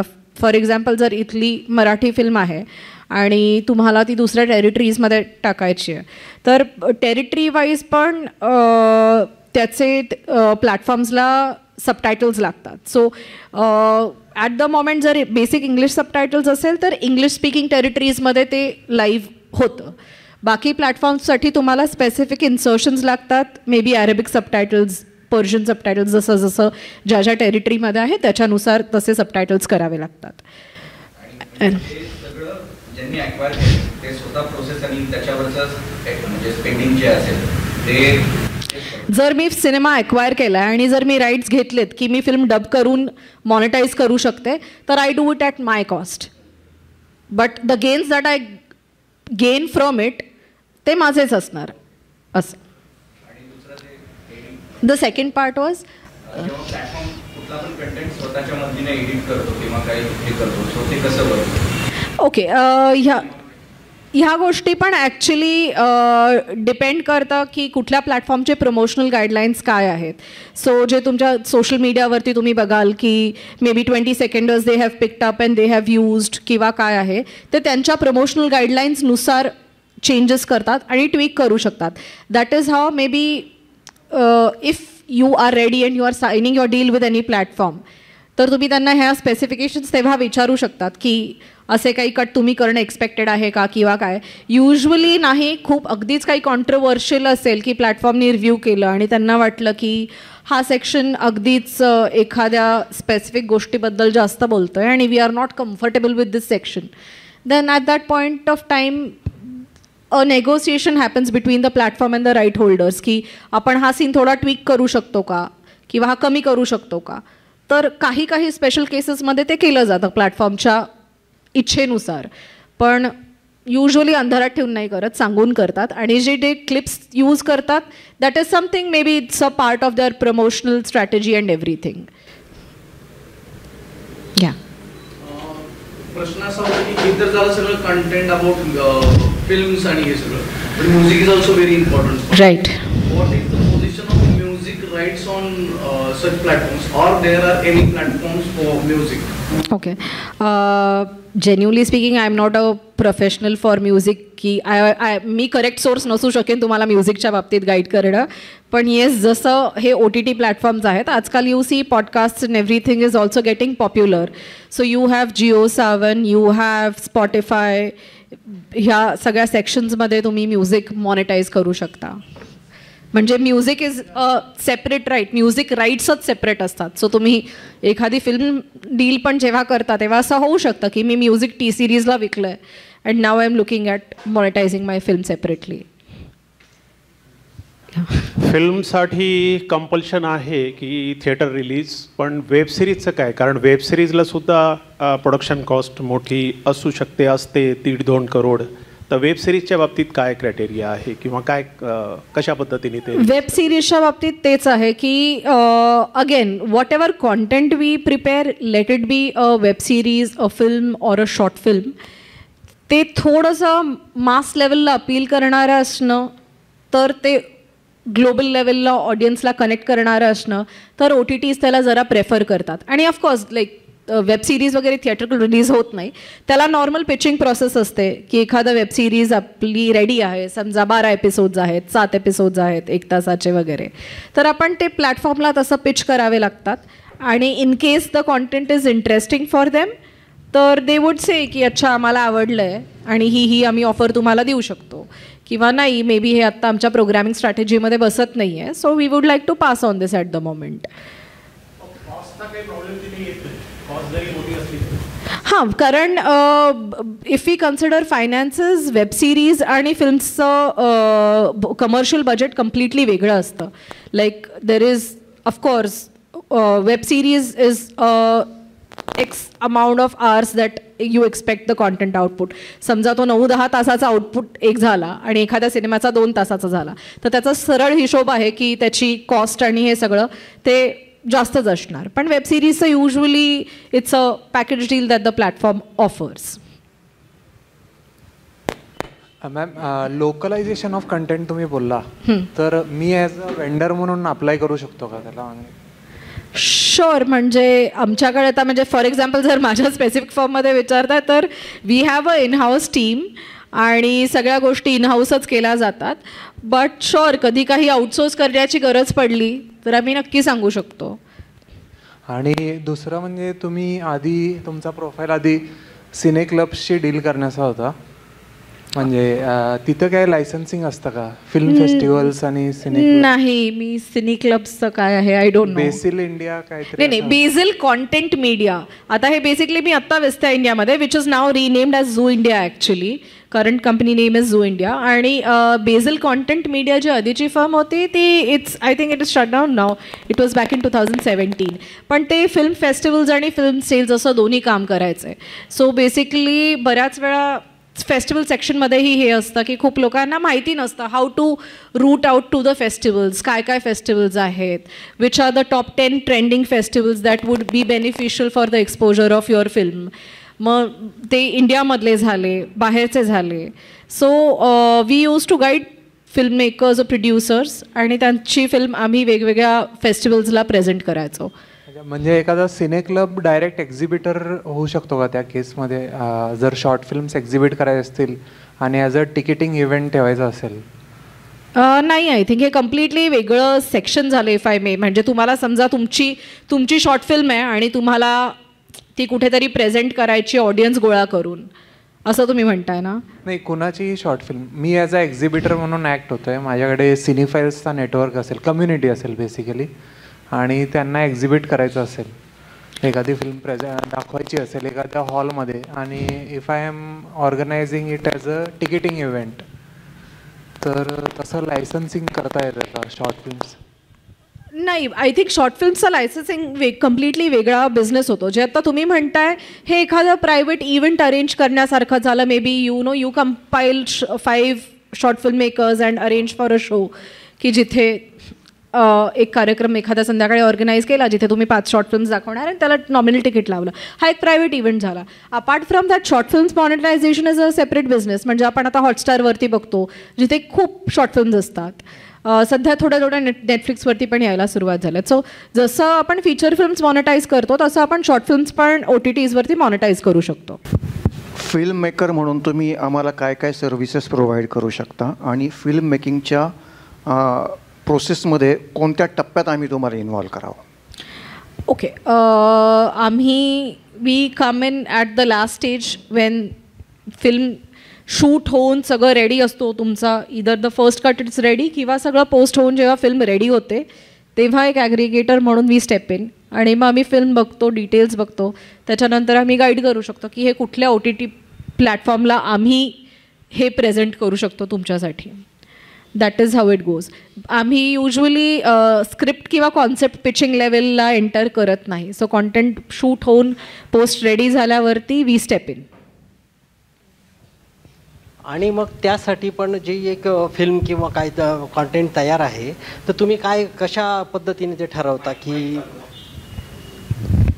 आपण हे बघावं की नाही बघावं, हे पण तुम्ही ठरवत असाल तर त्याची प्रोसेस काय असते? हो, कॉन्टेंट क्युरेट केला जातो. म्हणजे ऑब्व्हियसली कारण खूप एन्क्वायरीज येतात, खूप क्वेरीज येतात. पण जेन्युअनली स्पीकिंग प्रत्येकाची फिल्म बघितली जाते. आणि आता we are in and out watching maybe like 3 to 4 films per day. So ती एक सवय झालेलीच असते की तुम्हाला ट्रेलर बघूनच अंदाज येतो की प्रोबेबली फिल्म कशी असू शकते. पण खूप वेळा हेही डिपेंड करतं की तुम्ही ट्रेलर कसा कट केला. काही वेळेला फिल्म अत्यंत सुंदर असते पण ट्रेलर चांगला कट झालेला नसतो. सो नुसतं तेवढ्यावरती आम्ही जज नाही करत. युजली आधी ट्रेलर आणि बेसिक डॉकेट मागवून घेतो, पण त्याच्यानंतर आम्ही पूर्ण फिल्म बघतो आणि मग आम्ही सांगू शकतो की कुठे कुठे मदत करू शकतो. आणि जेन्युनली जर ती कुठल्याच प्रोग्रॅमिंग गाईडलाईन्समध्ये बसणारी नसेल तर आम्ही हेही सांगतो की हे आत्ता प्रोबेबली आमच्या कुठल्याही प्लॅटफॉर्म्सच्या प्रोग्रॅमिंग गाईडलाईन्समध्ये नाही बसू शकत आहे, त्याच्यामुळे maybe at the moment we can't help you. आता तुम्ही जसं लिंक्डइन एक माध्यम सांगितलं किंवा एक रिसर्चिंग करून आपण OTTs किंवा यांच्याकडे कसा अप्रोच करू शकतो, पण OTTs प्लॅटफॉर्म पण काही अशा प्रोसेस करतात का की सर्च करण्यासाठी की नवीन कंटेंट आपल्याला मिळावा? ऑब्व्हियसली, कारण जे काम मी इथे करते तसेच सेम टीम प्लॅटफॉर्मच्या एंडला असतात. प्लॅटफॉर्मच्या एंडला रिसर्च टीम्स असतात ज्या त्यांच्या स्क्रिप्ट बिल्डिंग, कॉन्सेप्ट बिल्डिंगवरती काम करते. दुसरी रिसर्च टीम असते जी काय कॉन्टेंट प्रोड्यूस होतं आहे त्याच्यासाठी काम करत असते. आणि तिसरी टीम असते जी ऑलरेडी एक्झिक्युटेड प्रोडक्शन्स जे आहेत, कुठे चालू आहे प्रोडक्शन वगैरे वगैरे, then they are associated with them आणि अर्ली स्टेजपासूनच प्लॅटफॉर्म एखाद्या प्रोजेक्टमध्ये इन होतं.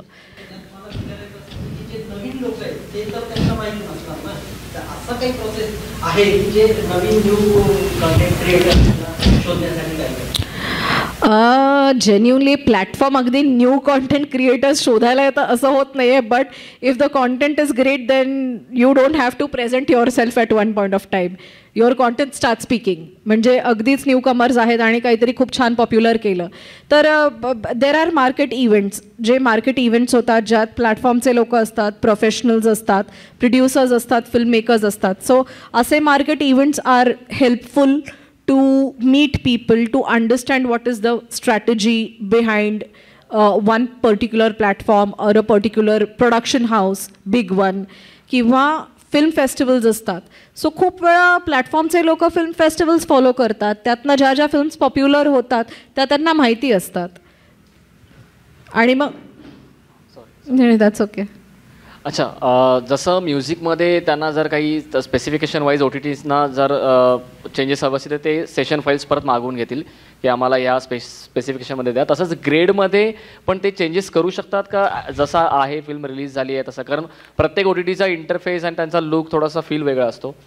प्रत्येक ॲज आय सेड, हे again this is the same question जी प्रत्येकाचे टेक्निकल स्पेसिफिकेशन्स असतात, ज्यात तुमचा फ्रेम रेशिओ असतो, तुमचे साऊंडचे डिटेल्स असतात, स्टिरिओ हवं आहे, मोनोलेअर हवं आहे, कसा हवं आहे, किंवा ह्या सगळ्या गोष्टींचा प्रत्येक प्लॅटफॉर्मच्या वेगळ्या वेगळ्या गाईडलाईन्स असतात. म्हणजे आता 5.1 ऑडिओ एक्सपेक्ट करतात, पण जेन्युनली स्पीकिंग 5.1 ऑडिओ घेतला तरी जेव्हा घरी टी व्हीवर बसून बघतो सगळ्या टेलिव्हिजन सेट्सला 5.1चा ऑडिओ आउट येत नाही. But one prefers to have maximum polished content that one could gain. आणि असं काही OTTsचं ठरलेलं आहे का की तुम्ही या कॅमेऱ्यावरती शूट केला पाहिजे सिनेमा, 4K मध्येच तो असला पाहिजे असं? नाही नाही, ॲक्च्युली खूप वेळा ही असतं की आम्ही नेटफ्लिक्सच्या गाईडलाईन्स वापरूनच आम्ही तसा कॅमेरा वापरला आहे, 4K आऊट आहे वगैरे वगैरे नाही. HD कॉन्टेंट पण चालतो आणि त्याच्यानंतरचं तर पुढचे म्हणजे the above upgraded versions are of course welcome and open, पण HD content is also open. आणि बऱ्यापैकी बघितलं तर तुम्ही नेटफ्लिक्सची तर अगदीच खूप सरळ सोपी आणि खूप informative, let it be Netflix, Amazon, त्यांच्या वेबसाईट्सवरती ह्या सगळ्या डिटेल्स असतात. So it is quite easier to understand the specifications, tech specs that they expect. Madam, just की असं तुमचं जे कंपनी आहे तर तिथं जर ॲक्विजिशन करण्यासाठी माझ्याकडे आता समजा एखादी फिल्म असेल तर ते कंटेंट ॲक्विजिशन करण्यासाठी काय कसं अप्रोच करायचं, काही फी वगैरे द्यायला लागते का किंवा काय फ्री कसं आहे? ओके, माझ्या फर्ममध्ये जर स्पेसिफिकली बघितलं तर yes, there is a service fee of 15,000 plus taxes जी ॲप्लिकेबल आहे. आणि एक ईमेल ID आहे जिथे तुम्ही कंपनीच्या ईमेल IDवरती डिटेल्स पाठवू शकता. जसं मी आता डॉक्यात सांगितलं आहे, बेसिक ट्रेलर आणि सिनॉप्सिस पाठवलं तर मग त्याच्यानंतर टीम लाईक मी or my team members reach out to you maybe within 48 to 72 hours आणि वी रिव्ह्यू की काय फिल्म आहे, ट्रेलर डिटेल्स सगळे बघितल्यानंतर आम्ही स्क्रीनर मागून घेतो आणि स्क्रीनर पण बघितल्यानंतर आम्हाला असं वाटलं की हे पॉसिबिलिटी आहे, हे इथे इथे पिच करू शकतो. That is the stage when we expect की हां सर्व्हिस फी भरावी लागते, because that is involve for the pitching process that happens, the time invests in watching your content and presenting it to other OTT platforms. आणि ती आयडली non refundable असते, पण जर deal secure झालं तर जे कंपनीचं कमिशन असतं त्याच्यात ते ॲडजस्ट केले जातात. मॅडम, रिलेटेडच प्रश्न आहे की जेव्हा असं ॲक्विजिशन करण्यासाठी तुमच्याकडे कुठे अप्रोच झालं आणि तुमची जी फी आहे ती भरली तर त्यातून तुम्ही काय म्हणजे काय काय बेनिफिट द्याल की लायसन्सिंग फी कशी करावी वगैरे त्याची पूर्ण? नाही, मला प्रश्न नाही कळला, परत सांगाल? ॲक्विजिशनसाठी तुमच्याकडे एखादी जर मूवी आली आणि त्याची फी जर पूर्ण भरली त्यांनी तर तुम्ही त्यांना काय काय सर्व्हिसेस द्याल, हे तुमच्याकडून काय काय सर्व्हिसेस दिल्या जातात? बेसिक हेच आहे की जर लायसन्सिंग आणि ॲक्विजिशनसाठी तुम्ही अप्रोच केलं तर basically licensing is the stream, इथे ॲक्विजिशन होणार नाही. आणि लायसन्सिंगमध्ये पण तेच आहे की even if the service fee is paid, it is for approaching or presenting, pitching the film to various platforms where the organisation is connected. समजा जर फिल्म बघितल्यानंतर मी सांगितलं की आम्हाला स्कोप ह्या एका प्लॅटफॉर्म बरोबरच वाटतोय, आम्ही इथेच पिच करू शकतो. पण इन दी एंड कुठलाही कॉन्टेंट लायसन्स करण्याचं कम्प्लीट डिसिजन प्लॅटफॉर्मचं असतं. सो असं नाही आहे की आम्ही मीडिएटर गेलो म्हणून आमचा शब्द ऐकला आणि त्यांनी फिल्म घेतली. नाही, तिथली टीम तेच सेम काम करते. त्यांचा it's every film is equal for them. So each film is evaluated आणि if it fits their programming तरच ते घेतात.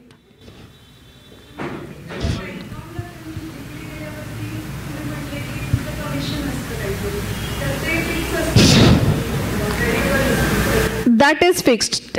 It is actually 20% and we prefer to keep it standard for everybody. ते 20% commission असतं जर डील सेक्युअर केली तर.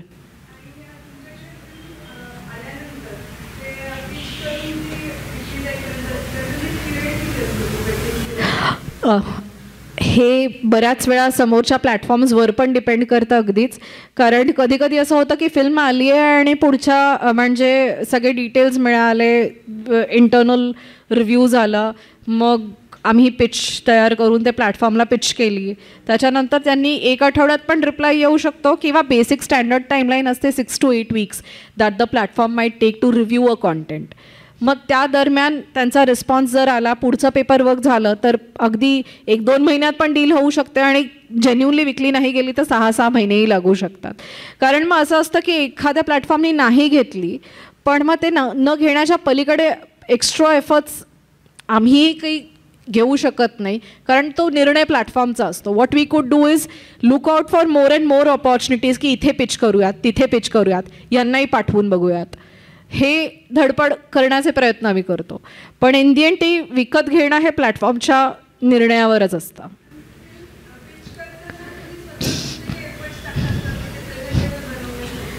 हां, म्हणजे ते प्रत्येक usually there are standard pitching formats that we follow for particular platform or so, आणि ती इंटरनली टीमनी रिव्ह्यू केलेली असते. त्याच्यामुळे त्याच्यात त्यांचे understandings, the way they present it, it's different.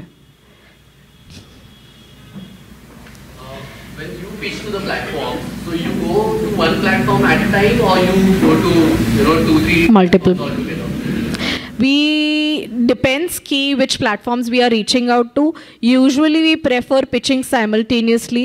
आधी काही like until last year 1-2 वर्षापूर्वी असं असायचं की maybe used to prioritize Netflix first की लवकर जर we use to wait for an answer, किंवा खूप वेळेला प्रोड्युसर्सचं पण असतं की नाही ह्या एका प्लॅटफॉर्मचा आधी रिप्लाय येऊ देत मग इकडे अप्रोच करू. But we do simultaneous pitching, म्हणजे इकडे पिच केलं तर इथेही पिच करूच शकतो आपण. म्हणजे असं काही सेट रूल नसतो की नेटफ्लिक्सला पिच केली आहे तर आपण आत्ताच हॉटस्टारला नाही पिच करायची. आपण सगळ्यांना सोबत पिच करू शकतो. ते डिपेंड करतं कुठल्या प्लॅटफॉर्मची टीम कधी रिव्ह्यू करते आणि कोणाचा रिस्पॉन्स कधी येतोय त्याच्यावरती.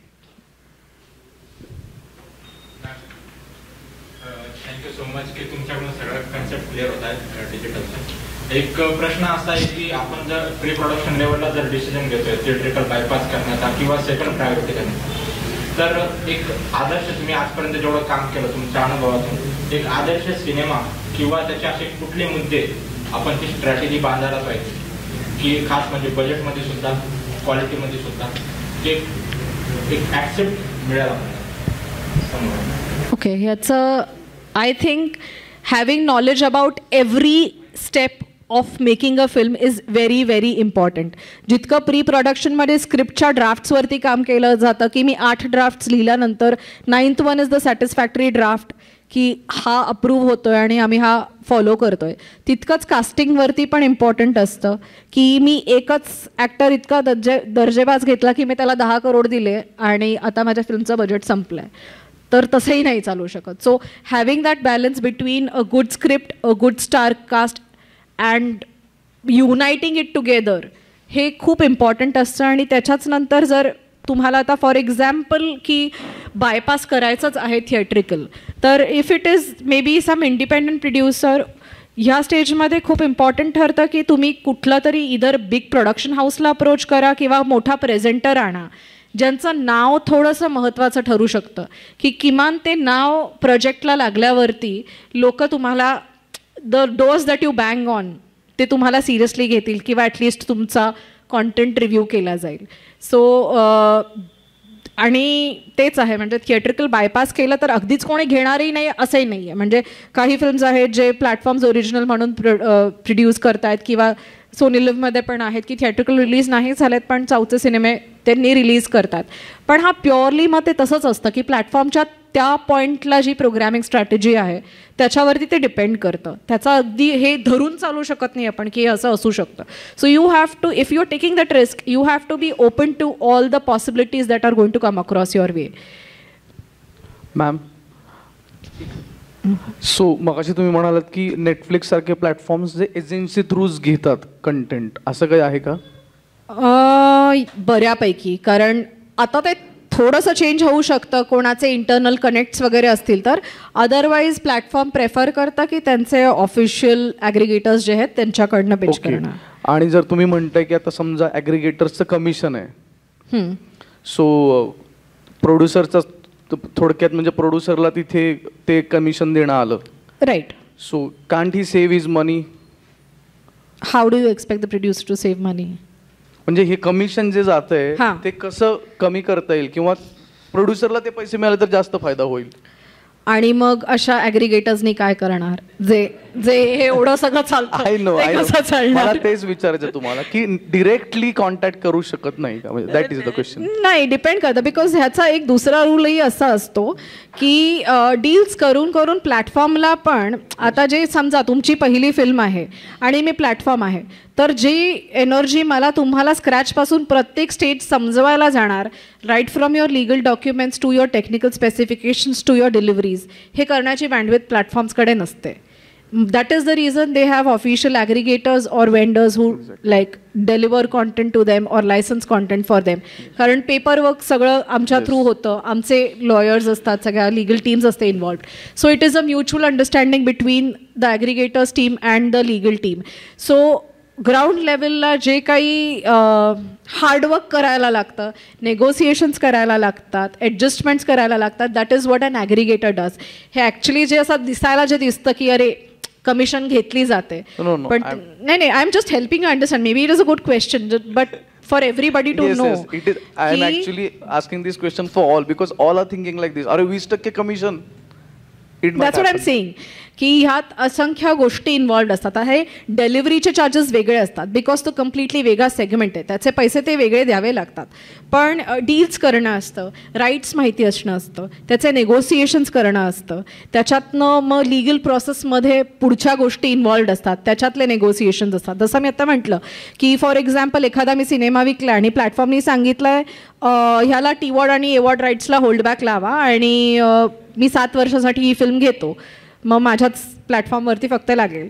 But if we deal with the rights in and out, we know की जर मी हे राईट्स थोड्या दिवसांनी रिलीज करू शकले प्लॅटफॉर्मकडून नेगोशिएट करून, तर प्रोड्युसर ते राईट्स दुसरीकडे कुठेतरी मॉनिटाईज करू शकतात. Maybe this is where you know knowing the rights, how to monetise it, this thing and this efforts come in to picture. So you are indirectly making profit off producers like this की तुम्ही जर directly गेलं तर कदाचित outright विकून टाकाल आणि नुकसान करून घ्याल. So basically we are helping you to place करायला की कुठल्या राईट्स द्या, कुठल्या राईट्स नका देऊ. So you are indirectly help. म्हणजे अगदी बेसिकली बऱ्यापैकी प्रोड्युसर्सना पण याचा नॉलेज असतं, कॉन्ट्रॅक्ट वाचल्यावरती जास्त आयडिया येते.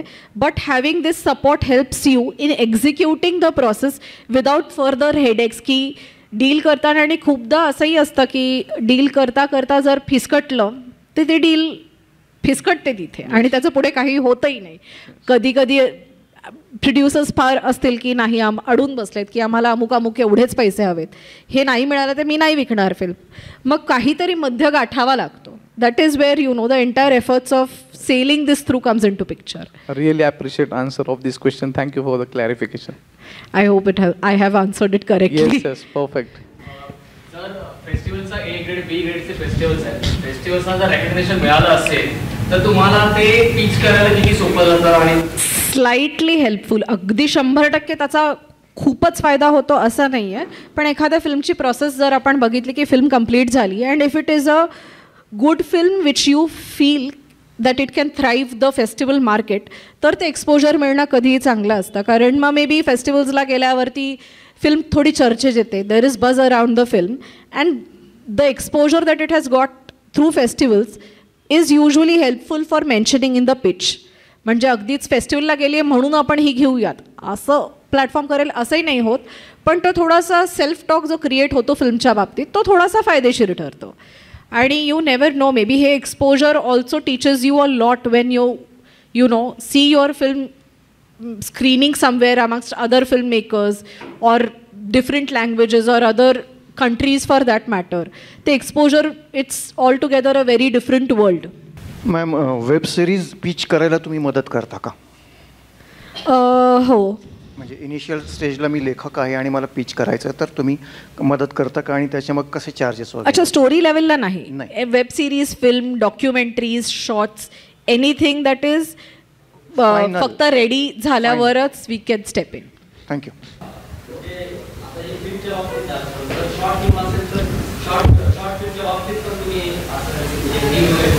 शॉर्ट फिल्मच्या बाबतीत पण आम्ही मार्गदर्शन करतो.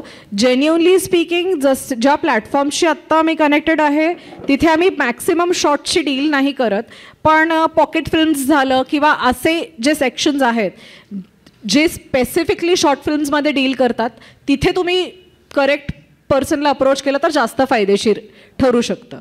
कारण हॉटस्टार वगैरे जेव्हा बाय करतात ते बल्कमध्ये बाय करतात, म्हणजे ते मी 1 किंवा 2 शॉर्ट फिल्म त्यांना देऊन चालत नाही, त्यांच्याकडे 100-200 असं बल्क शॉर्ट फिल्म्सची डील होते.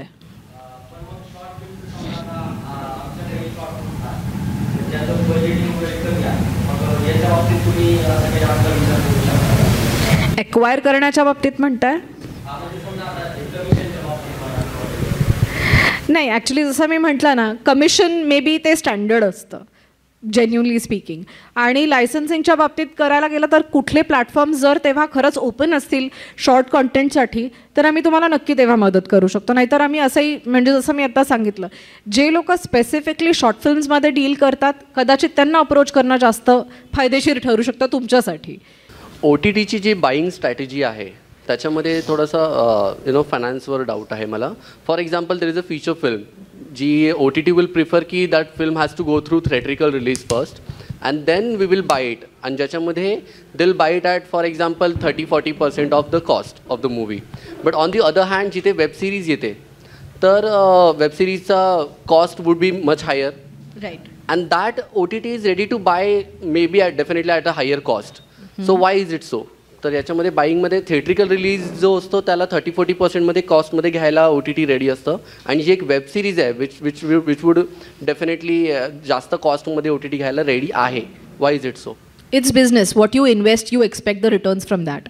बिकॉज फॉर एक्झाम्पल जर मी म्हटलं की फिल्म थिएट्रिकल वगैरे रिलीज होऊन, हा असा सरळ नॉर्मल हिशोब आहे, कारण मी एखादी गोष्ट 100 रुपयामध्ये घेऊन विकत आले पण मग नंतर मला 2 महिन्यांनी कळतं ही गोष्ट मला 40 रुपयाला मिळू शकत होती, तर मी 100 रुपये का घालवले. पण वेब सिरीज दुसरीकडे येत नाही. Web series doesn't have a theatrical release window. It only purely comes on OTTs.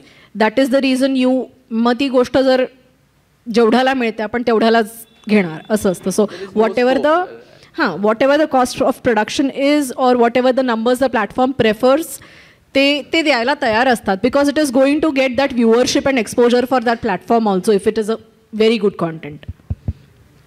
Ma'am, documentary ॲक्विजिशनच्या बाबतीत थोडं सांगताल की तुमच्या थ्रू आतापर्यंत किती डॉक्युमेंटरीज गेल्यात आणि साधारणतः ते लोक कशाला प्रेफरन्स देतात? I can't give you numbers here, पण आम्ही डॉक्युमेंटरी डील्स करतो. एपिक, डॉक्युबे जे चॅनल्स आहेत त्यांना आम्ही प्रेझेंट करतो, नेटफ्लिक्सला पण प्रेझेंट करतो.